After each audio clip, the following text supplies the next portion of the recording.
Top 10 toughest actors in Golden Age Hollywood history. When you think of Hollywood's Golden Age, you might imagine the glamour of red carpets, the opulence of lavish premieres, and the carefully crafted personas created by powerful studios. But behind many of those dashing smiles and debonair suits were men who knew real violence, true hardship, and genuine courage long before they ever stepped in front of a camera. These weren't actors pretending to be tough. They were tough men who happened to become actors. The bullets they dodged weren't blanks. The wars they fought weren't choreographed. The scars they carried weren't makeup. Today, we're counting down the 10 toughest actors from Hollywood's Golden Age, men whose real lives contained more danger, heroism, and raw grit than any script could ever invent. And wait until you hear about number 1. His story is so extraordinary that Hollywood literally couldn't make it up if they tried. Before we dive into our countdown, let's understand what we mean by tough.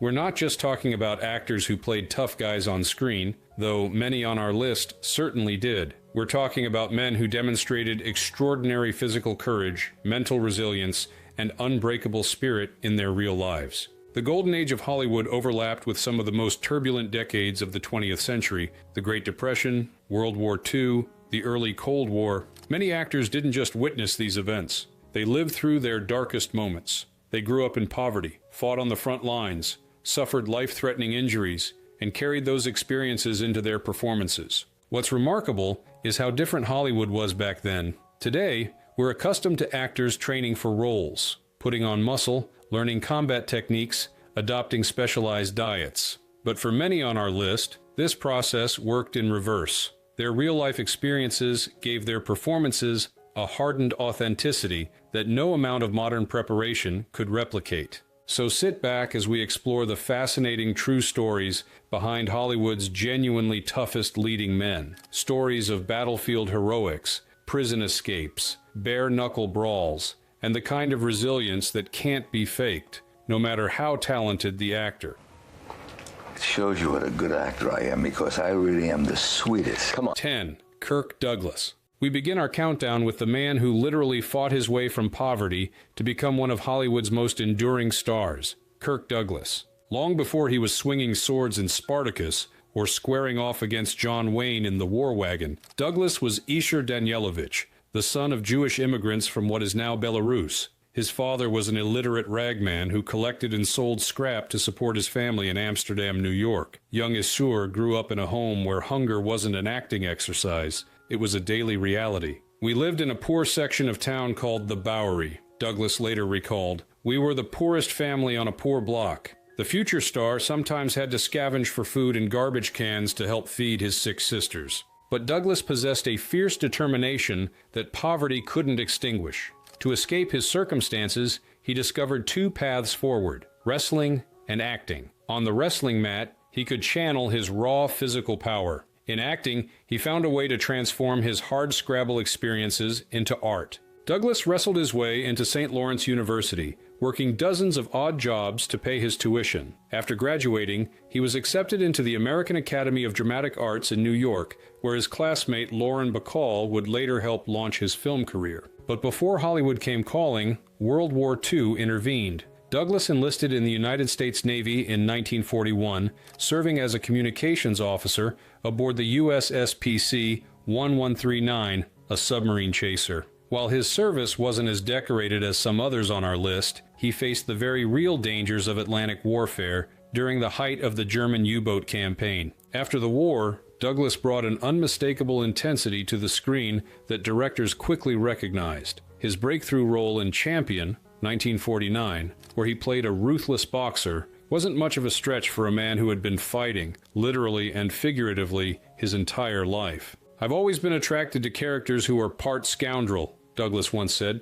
"I've never been interested in playing the perfectly straight, bland leading man." What made Douglas particularly tough, however, was his longevity and resilience. In 1991, he survived a helicopter crash that killed 2 other people. In 1996, at age 80, he suffered a severe stroke that left him with impaired speech. Many would have retreated from public life, but Douglas fought back through years of speech therapy, returning to the screen in the 1999 film Diamonds. He continued writing books, including one about his stroke recovery aptly titled My Stroke of Luck. He lived to the astonishing age of 103, remaining mentally sharp and physically active well past his 100th birthday. His son Michael Douglas once observed, "He's a hard act to follow." Kirk Douglas never lost the toughness forged in those early days of poverty. "Life is like a B-movie," he once quipped. "You don't want to leave in the middle of it, but you don't want to see it again." Douglas stayed for the entire feature, 103 years of fighting, surviving, and never backing down. Was something happen? Tell us about this buddy of yours.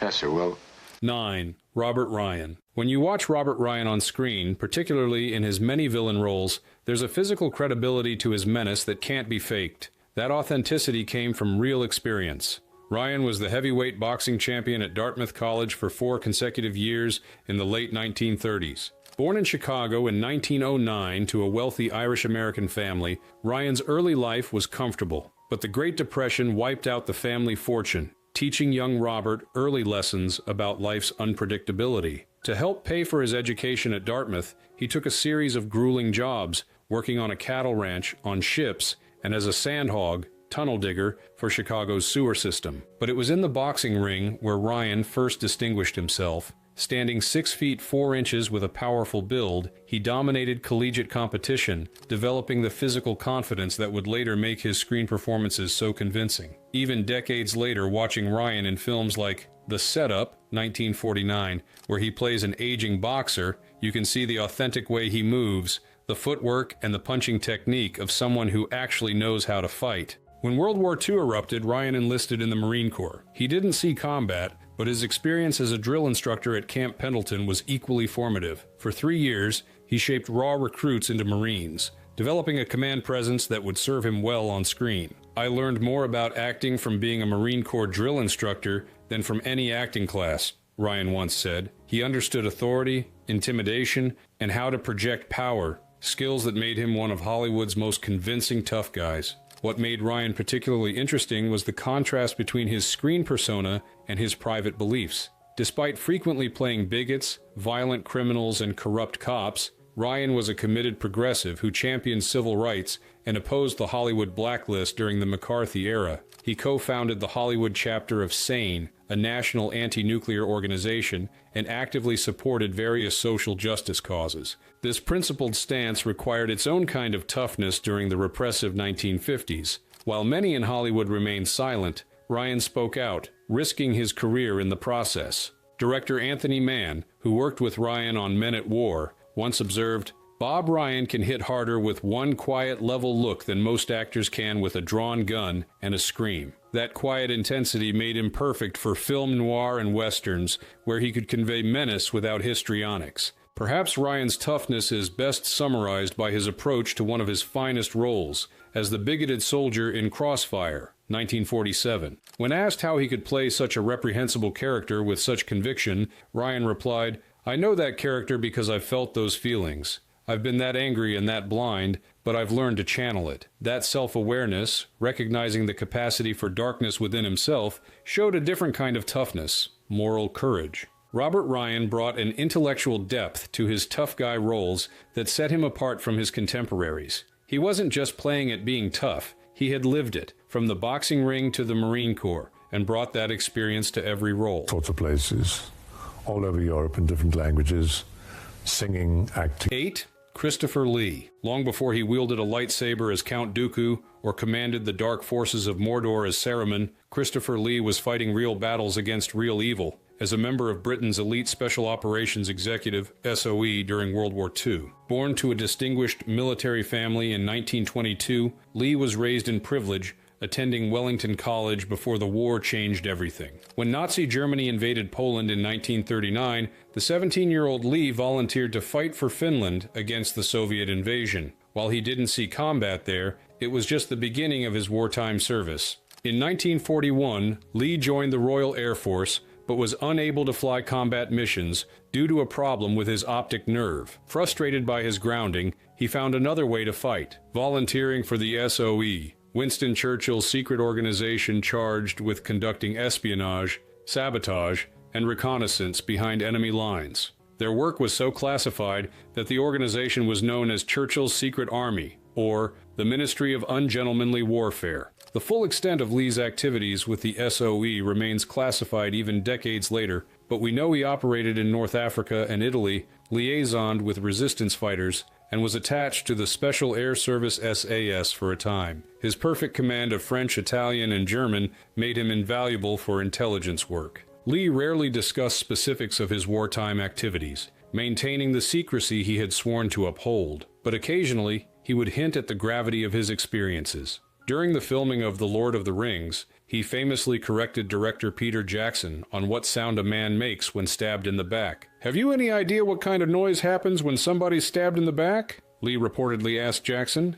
"Because I do." The director wisely took the veteran's advice. By war's end, Lee had been decorated for his service by the Czech, Yugoslav, Polish, and British governments. He had witnessed the horrors of the Nazi concentration camps firsthand while attached to the Central Registry of War Criminals and Security Suspects, hunting down Nazi war criminals. "I've seen many men die right in front of me, so many in fact that I've become almost hardened to it," Lee later recalled. Having seen the worst that human beings can do to each other, the results of torture, mutilation, and seeing someone blown to pieces by a bomb, you develop a kind of shell. But you had to. You had to. This shell, this hardened experience, gave Lee's performances, particularly his villains, a chilling authenticity. When he played Dracula or Francisco Scaramanga in The Man with the Golden Gun, there was real menace behind those piercing eyes, the kind that comes only from having seen genuine evil. After the war, Lee's path to acting was far from direct. He worked as an intelligence officer hunting Nazi war criminals,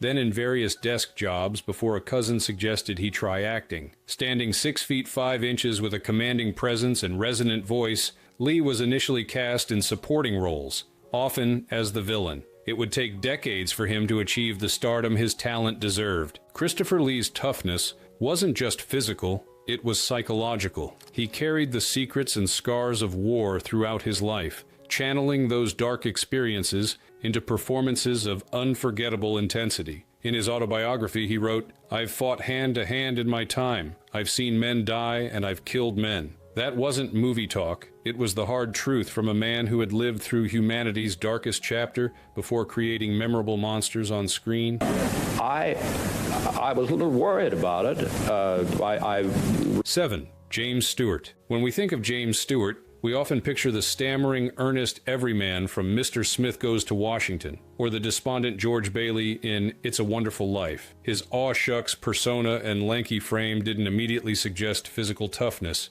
but appearances can be deceiving, and few actors in Hollywood history demonstrated more moral and physical courage than Stewart. Before Pearl Harbor, Stewart was one of Hollywood's biggest stars, having won an Academy Award for The Philadelphia Story. He could have easily secured a comfortable stateside position in the military or continued making morale-boosting films. Instead, he insisted on combat duty. Already a licensed pilot before the war, Stewart enlisted in the Army Air Corps in March 1941, 9 months before America officially entered the conflict. Initially rejected for being underweight, he stuffed himself with bananas and steaks to make the minimum requirement. From the beginning, Stewart refused special treatment. He earned his way up from private to colonel through genuine merit, becoming one of the few Americans to rise from enlisted rank to field grade officer during the war. By January 1944, he was commanding the 703rd Bombardment Squadron, personally leading bombing missions over Nazi Germany. These weren't ceremonial flights.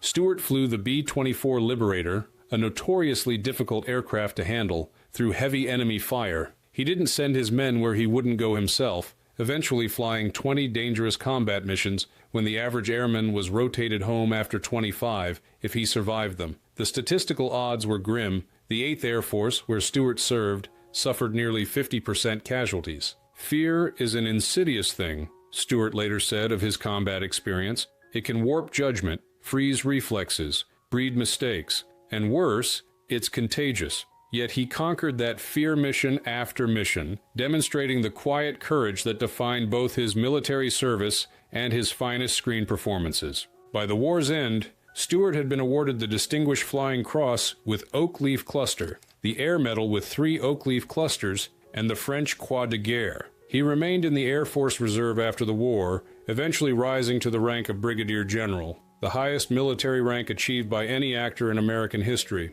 What makes Stewart's story particularly remarkable is what happened after the war. He returned to Hollywood deeply changed by his experiences. Friends noted he had aged beyond his years, lost weight, and suffered from what we now recognize as PTSD. He experienced tremors, nightmares, and found it difficult to talk about the war. When Frank Capra cast him in It's a Wonderful Life, Stewart was unsure if he could still act, but the role of George Bailey, a man wrestling with despair and questioning the value of his life, resonated with Stewart's post-war state of mind. The famous scene where George contemplates suicide on a bridge wasn't just acting, it drew from Stewart's real emotional struggles. Film historian Robert Mattson observed, "When you watch It's a Wonderful Life, you're watching Jimmy Stewart's nervous breakdown. That raw emotional authenticity gave his performance a depth that might not have been possible without his war experiences." Stewart remained in the Air Force Reserve until 1968, when he retired as a brigadier general. When asked about his extraordinary military accomplishments,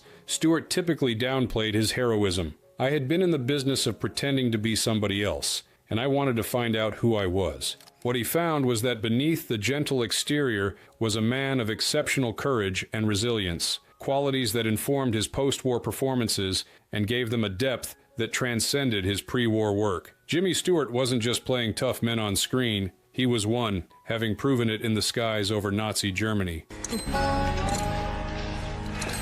This man owes you an apology. I'm sorry, I didn't mean anything. 6. Jack Palance. With his hollow cheeks, intimidating stare, and imposing 6'4" frame, Jack Palance didn't have to convince anyone he was tough. His very presence did that for him. But the face that launched 1,000 screen villains wasn't the result of fortunate genetics or method acting. It was literally forged in fire. Born Volodymyr Polachniuk to Ukrainian immigrant parents in Pennsylvania coal country, Palance knew hard work from an early age. His father worked in the mines, and young Jack followed him underground at age 16. The experience left him determined to find another path. That path initially led to the boxing ring. Before World War II, Palance fought professionally under the name Jack Brazzo, compiling an impressive record of 15 wins with 12 knockouts before deciding that getting punched in the face wasn't his long-term career plan. His boxing experience, however, gave him an authenticity in roles like the washed-up fighter in Requiem for a Heavyweight. When World War II erupted, Palance enlisted in the Army Air Forces in 1942. He was trained as a bomber pilot, flying B-24 Liberators.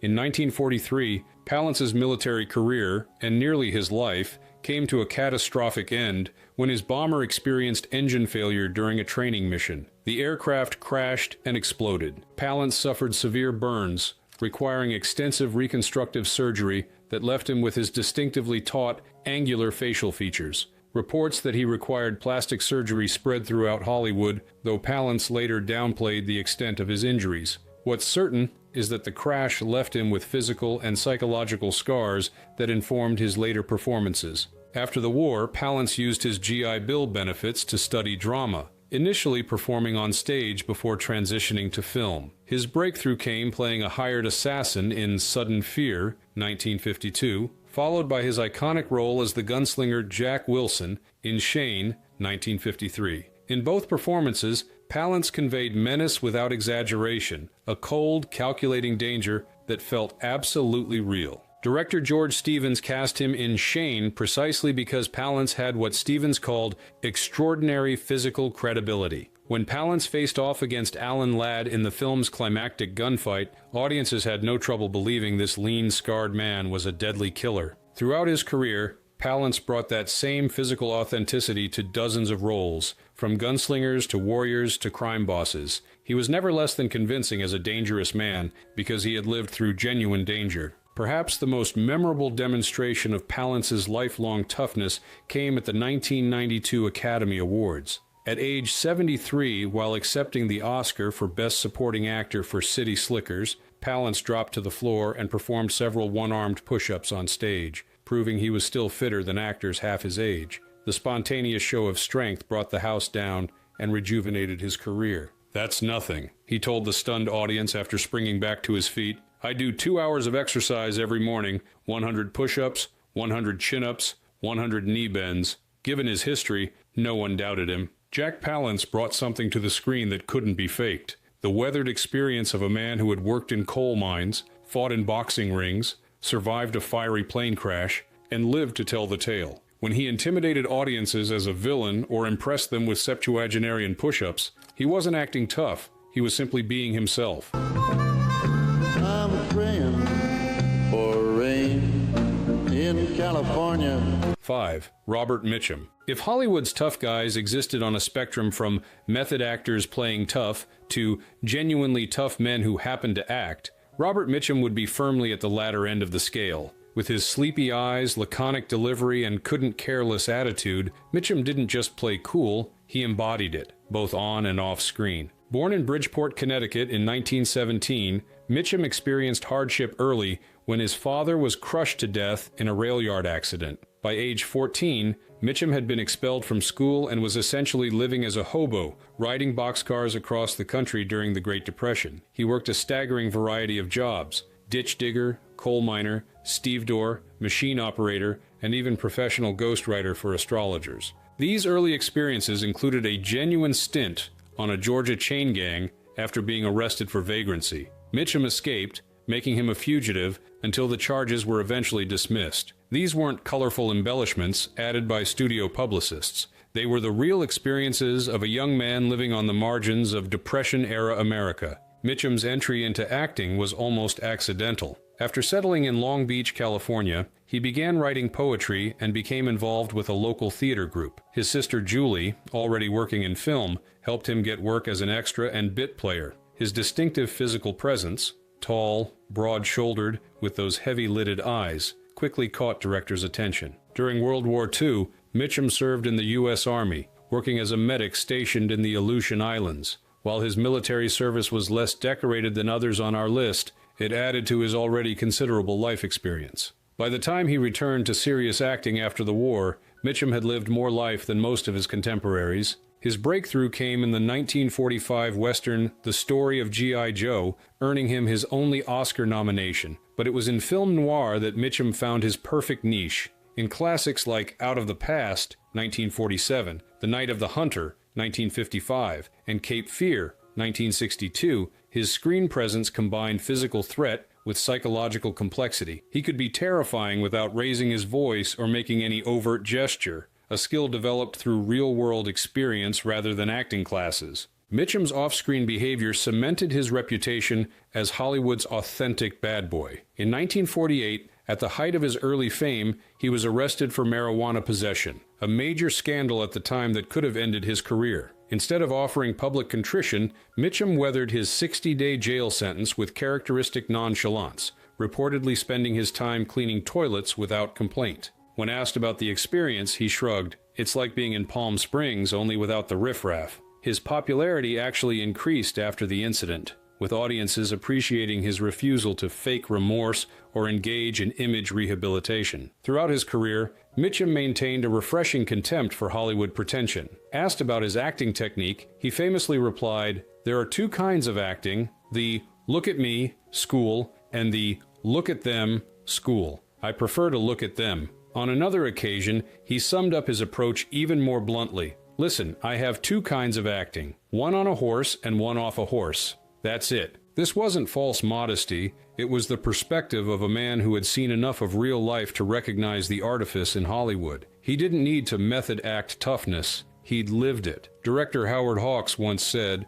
of Mitchum, "Mitchum can make the act of lighting a cigarette seem like a military campaign." Off-screen, Mitchum was known for bar fights, practical jokes, and a general disregard for studio rules. Yet colleagues consistently described him as thoroughly professional on set, always punctual, always prepared, always respectful of the crew. The bad boy image cloaked a work ethic forged in his hardscrabble youth. Robert Mitchum's toughness wasn't an act or a persona. It was the genuine article, earned through a youth spent riding the rails, working brutal jobs, escaping a chain gang, and navigating the lower depths of American society. When he played dangerous men on screen, he didn't need to dig deep, he just needed to remember. There's only one way to find out. Take a walk on Columbus Avenue tonight. 4. Charles Bronson. Long before he became the vigilante Paul Kersey in the Death Wish films, Charles Bronson knew what it meant to fight for survival. Born Charles Bukinski in 1921, he was the 11th of 15 children born to Lithuanian immigrants in Ehrenfeld, Pennsylvania, a coal mining town where poverty wasn't just a concept, but a daily reality. Bronson's father died when he was 10, forcing him to help support the family. At age 16, he followed his older brothers into the coal mines, where he would work for $1 per ton of coal. Later in life, when asked about his famously stoic screen presence, Bronson simply said, "I guess I look like a rock quarry that someone has dynamited." That hardened appearance wasn't makeup or method acting. It was the result of a childhood and adolescence spent in genuine deprivation. Bronson was the first member of his family to graduate high school, an achievement that might seem minor until you understand the crushing pressure to earn money in a family perpetually on the edge of starvation. When World War II erupted, Bronson enlisted in the United States Army Air Forces in 1943. He served as an aerial gunner aboard B-29 Superfortresses in the Pacific Theater, completing 25 combat missions. During one mission, he was wounded in action, receiving a Purple Heart for his service. The experience of war, particularly as a gunner, one of the most dangerous positions on a bomber, added another layer to Bronson's already considerable life experience. By the time he began acting in the early 1950s, Bronson had known poverty, hard labor, and combat, experiences that informed his screen persona in ways no acting class could teach. His rise in Hollywood was far from meteoric. For years, he played small parts, often cast as gangsters, Indians, or other ethnic characters. His Lithuanian heritage and weathered features allowed him to play a variety of ethnicities. He worked steadily, but remained far from stardom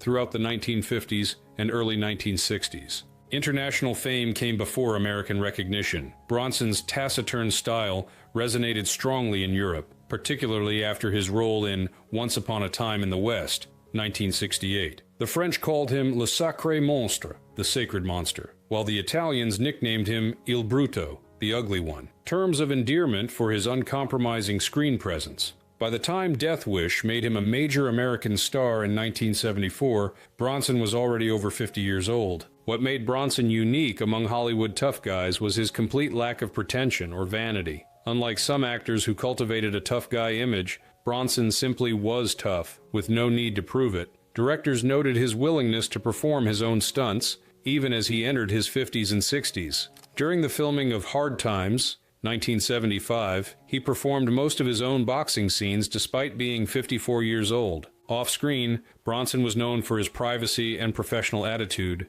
Despite his intimidating screen presence, colleagues described him as thoughtful and often unexpectedly gentle. Yet there was always an unmistakable "don't mess with me" aura about him that came from genuine life experience rather than practiced posturing. Perhaps what best illustrates Bronson's authentic toughness is that he never romanticized or glorified his difficult background. When asked about growing up in poverty, he was matter-of-fact. "We were so poor we couldn't even afford to be middle class." About his mining days, he simply said, "I suppose I have a morbid fascination with death underground. It does get to you." Charles Bronson brought to the screen something that couldn't be faked, the weathered experience of a man who had known genuine hardship and danger. When he played men capable of violence, there was no artifice involved. Audiences responded to that authenticity, making him a global star despite his unconventional looks and minimal dialogue. As Roger Ebert once wrote, "Charles Bronson looks so wooden that termites probably die of starvation if they try to eat him. Yet that very quality made him utterly believable in his most iconic roles."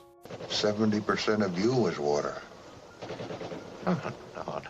And as human beings. 3. Sterling Hayden. If Sterling Hayden had never appeared in a single film, his life would still read like an adventure novel. Sailor, Marine, OSS operative, author, and self-described rebel against Hollywood, Hayden lived with an intensity and authenticity that made his film performances seem almost like afterthoughts in an extraordinary life. Born in Montclair, New Jersey in 1916, Hayden left home at 16 to join the Merchant Marine. By age 22, he had already worked his way up to ship's mate and earned his captain's license, commanding vessels in the Caribbean and along the New England coast. His imposing 6-foot 5-inch frame, blonde hair, and ruggedly handsome features caught the attention of talent scouts while he was working as a fisherman in Gloucester, Massachusetts. Paramount Pictures signed him in 1940, billing him as the most beautiful man in the movies and the beautiful blonde Viking god. Hayden detested the publicity. "The whole picture business was repugnant to me," he later wrote. "I was a sailor. I was a fisherman. But Hayden's brief initial Hollywood career was interrupted by a higher calling. After Pearl Harbor, he abandoned his Paramount contract to join the Marines under the name John Hamilton, an attempt to avoid publicity or special treatment. He was soon recruited into the Office of Strategic Services, OSS, the precursor to the CIA. As an OSS agent, Hayden ran guns through Nazi blockades to Yugoslav partisans, parachuted into fascist-occupied Croatia, and was awarded the Silver Star for his valor behind enemy lines. This wasn't Hollywood heroics. It was genuine wartime courage under extraordinarily dangerous conditions. Hayden worked closely with communist partisan fighters during this period, a connection that would later complicate his post-war life. Returning to Hollywood after the war, Hayden found himself caught up in the Red Scare. His wartime association with communists made him a target for the House Un-American Activities Committee. Under pressure, he testified and named names, a decision he would bitterly regret for the rest of his life, later calling it a massive stroke of cowardice. This moral failure haunted Hayden, but it also deepened his screen performances, particularly in film noir classics like The Asphalt Jungle, 1950, and The Killing, 1956. There was an authenticity to his portrayal of troubled, compromised men that came directly from his own experiences of moral ambiguity. Throughout his career, Hayden maintained a love-hate relationship with Hollywood. "The minute I got a steady acting job, I was ready to run like a thief in the night," he once said. He frequently abandoned acting to go to sea, sometimes for years at a time. In 1959, he even defied a court order during a custody battle, taking his children on his schooner Wanderer for an extended voyage to Tahiti, risking kidnapping charges to live life on his own terms. Hayden's most memorable later roles came in Dr. Strangelove, 1964, as the unhinged General Jack D. Ripper, and in The Godfather, 1972, as the corrupt police captain McCluskey. In both performances, there was a grounded reality that came from Hayden's extraordinary life experience. Unlike other tough guys who carefully maintained their image, Hayden was brutally honest about his flaws and contradictions. In his 1963 autobiography, Wanderer, he wrote with remarkable candor about his alcoholism, his marriages, and his disillusionment with Hollywood. "What confuses me is I ain't all that unhappy. I mean, compare my life to Real Trouble. I got it made. I know it. But I don't know what makes the clock tick, and I don't know why that bothers me." This philosophical depth set Hayden apart from other Hollywood tough guys. He wasn't just physically imposing, he was intellectually restless, constantly questioning his choices and seeking meaning beyond material success. When he died in 1986, the New York Times called him one of the most ruggedly independent figures in American films. That independence wasn't a pose. It was the essence of a man who had commanded ships, fought behind enemy lines, written acclaimed books, and never made peace with Hollywood or, perhaps, with himself. Sterling Hayden brought to his film performances the hard-earned wisdom and moral complexity of a life lived on the edge. When he played tough men grappling with ethical dilemmas, he wasn't acting. He was drawing from the well of his own extraordinary experiences. Down in Arizona, really? Yeah, that's right, that's right. You were there about 2 weeks younger, and they were sensational, the old lady guys. 2. Lee Marvin. When Lee Marvin snarled threats on screen, audiences instinctively believed him. That signature gravel voice intimidation wasn't the result of acting technique. It was the authentic product of a man who had seen the worst of combat and carried those experiences into every role he played. Born in New York City in 1924, Marvin was a troublemaker from the start. Expelled from multiple schools for bad behavior, he seemed destined for a life of drifting until the Marine Corps gave him direction and nearly took his life. Marvin enlisted in the Marines in 1942 and was assigned to the 4th Marine Division. As a private first class, he participated in numerous island landings in the Pacific Theater, including the bloody Battle of Saipan in June 1944. During this campaign, his unit was caught in a Japanese ambush. Most of his company was killed. Marvin was seriously wounded by machine gun fire that severed his sciatic nerve. The injury would leave him with a slight limp for the rest of his life. He spent 13 months in naval hospitals recovering and was eventually given a medical discharge with the rank of corporal. He would carry shrapnel in his body for the rest of his life. Those wartime experiences profoundly shaped Marvin as both a man and an actor. "I know what it's like to be in fear for your life," he once said. "I know what it's like to see good friends die violently at a young age. This wasn't theoretical knowledge from a script or an acting exercise. It was lived experience that gave his screen performances an authenticity other actors could only simulate. After drifting through various jobs as a plumber's assistant, surveyor, and salesman, Marvin stumbled into acting when working as a handyman at a community theater. His first significant film role came in The Big Heat, 1953, where he memorably played a sadistic gangster who throws scalding coffee in Gloria Graham's face. It established Marvin's screen persona as a man capable of casual, shocking violence, something he understood from first-hand experience. Throughout the 1950s and early 1960s, Marvin specialized in playing villains and tough guys, bringing an unnerving authenticity to each role. Director Samuel Fuller, himself a decorated World War II veteran, recognized a kindred spirit in Marvin and cast him in several films, including The Big Red One, 1980, based on Fuller's own war experiences. Marvin's career reached new heights in the mid-1960s with films like The Killers, 1964, The Professionals, 1966, and The Dirty Dozen, 1967. In these roles, he projected a particular kind of hard-bitten authority that came from genuine experience rather than affectation. His performance in Cat Ballou, 1965, as a dual role, playing both a notorious gunfighter and his washed-up alcoholic twin brother, won him an Academy Award for Best Actor. In his acceptance speech, Marvin demonstrated the matter-of-fact humility of a man who had seen real heroism on the battlefield. "I think half of this belongs to a horse somewhere out in the valley," he said, referring to the scene-stealing drunk horse that contributed to the film's comedy. Off-screen, Marvin was known for his hard drinking and occasionally combative behavior, but colleagues consistently described him as professional and surprisingly thoughtful on set. Director John Boorman, who worked with Marvin on Point Blank, 1967, said, "Lee had a very strong creative imagination. He brought elements to the character that weren't in the script.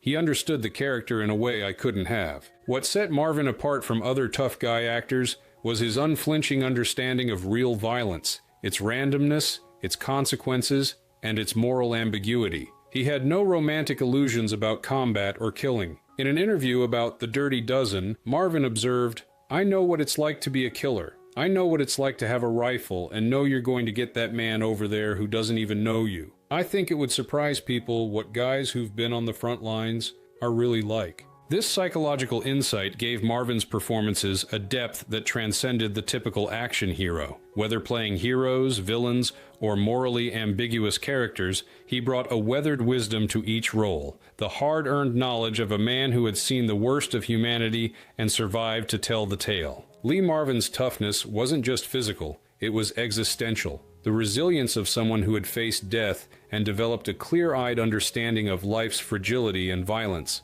When he told an interviewer, "I learned to act by watching men die," he wasn't being melodramatic. He was stating a brutal truth that informed every moment of his unforgettable screen presence. Well, sir, I asked for a combat outfit. I don't want anything else. Just a couple years older than you, I quit to go in the Marines back when we was in the big war. 1. Audie Murphy. At the top of our countdown is a man whose real-life heroism was so extraordinary that Hollywood literally couldn't make it up if they tried. In fact, when Audie Murphy played himself in the film adaptation of his autobiography, To Hell and Back, the filmmakers actually had to tone down his actual wartime exploits because they feared audiences wouldn't find the truth believable. Born in 1925 to sharecroppers in rural Texas, Murphy's childhood was defined by grinding poverty. His father abandoned the family, and his mother died when he was a teenager, leaving Murphy to help raise his younger siblings. Undersized at 5 feet 5 inches and 110 pounds, he seemed an unlikely warrior. When Pearl Harbor was attacked, Murphy, then 16, tried to enlist, but was rejected by both the Marines and paratroopers for being too small and too young. Determined to fight, he enlisted in the Army in June 1942, lying about his age. After basic training, he was assigned to the 3rd Infantry Division, which would see some of the most intense combat of the European theater. Murphy fought in Sicily, Naples, Rome, southern France, and finally Germany, participating in 9 major campaigns over 3 years of frontline combat. What Murphy accomplished during this time defies belief. By the war's end, he had been awarded every American combat decoration for valor available at the time, including the Medal of Honor, the Distinguished Service Cross, 2 Silver Stars, 3 Purple Hearts, and numerous other recognitions. He was credited with killing over 240 enemy soldiers and wounding or capturing many more. The action that earned him the Medal of Honor, America's highest military decoration, reads like something from an over-the-top action movie. On January 26, 1945, near Holtzwihr, France, Murphy's company was attacked by 6 tanks and waves of infantry. Already wounded, Murphy ordered his men to retreat to the woods while he remained forward at his command post. He then climbed aboard a burning tank destroyer, which could have exploded at any moment, and used its .50 caliber machine gun to hold off the German infantry. For over an hour, he single-handedly fought off the advancing forces, killing or wounding at least 50 Germans. When he finally ran out of ammunition, he organized a counterattack despite being wounded in the leg. For this incredible display of courage, he received the Medal of Honor at age 19, making him one of the youngest recipients in history. When the war ended, Murphy returned home a reluctant hero. Struggling with what we now recognize as severe PTSD, he slept with a loaded pistol under his pillow and battled nightmares, insomnia, and mood swings. After the war, they took army dogs and rehabilitated them for civilian life, Murphy once observed, but they turned soldiers into civilians immediately and let them sink or swim. His entry into Hollywood was almost accidental. Actor James Cagney saw Murphy's photo on the cover of Life magazine and invited him to Hollywood. Murphy's early roles were small, and many doubted the soft-spoken Texan had any acting talent, but he persevered, eventually starring in over 40 films, primarily westerns and war movies. When Universal Studios decided to adapt Murphy's 1949 autobiography To Hell and Back, he initially resisted playing himself, believing it would seem like self-promotion. He finally agreed, and the 1955 film became Universal's highest-grossing movie until Jaws 20 years later. The extraordinary aspect of Murphy's Hollywood career is that while he was playing heroes on screen, audiences had no idea that his actual wartime heroics far exceeded anything in his films. As director John Huston noted, Audie had been to hell and back, and that's what makes his performance so effective. He knows. Despite his success, Murphy struggled throughout his life with the psychological aftermath of combat. He became dependent on sleeping pills, battled gambling problems, and was known to have a hair-trigger temper. He spoke candidly about his struggles at a time when combat trauma was poorly understood and rarely discussed, making him one of the first high-profile advocates for what we now call PTSD awareness. In trying to maintain the feeling that nothing ever happened to me, I almost forgot the feeling of fear, Murphy once said about his post-war struggles, and I never want to lose that, the feeling that it could happen to anyone. Murphy's life ended tragically in 1971 when the private plane in which he was a passenger crashed into a mountain near Roanoke, Virginia. He was just 45 years old. He was buried with full military honors at Arlington National Cemetery, where his grave is one of the most visited, second only to President John F. Kennedy's. What sets Audie Murphy apart from every other tough guy in Hollywood history is the sheer scale of his proven courage under the most extreme circumstances imaginable. He wasn't playing at being a hero. He was one, having demonstrated a level of valor that few humans in history have matched. When he brought that quiet intensity to the screen, it wasn't acting technique, but the genuine presence of a man who had looked death in the face repeatedly and somehow lived to tell the tale. As his epitaph states, Murphy truly was American soldier, and there has never been a tougher man to grace the silver screen.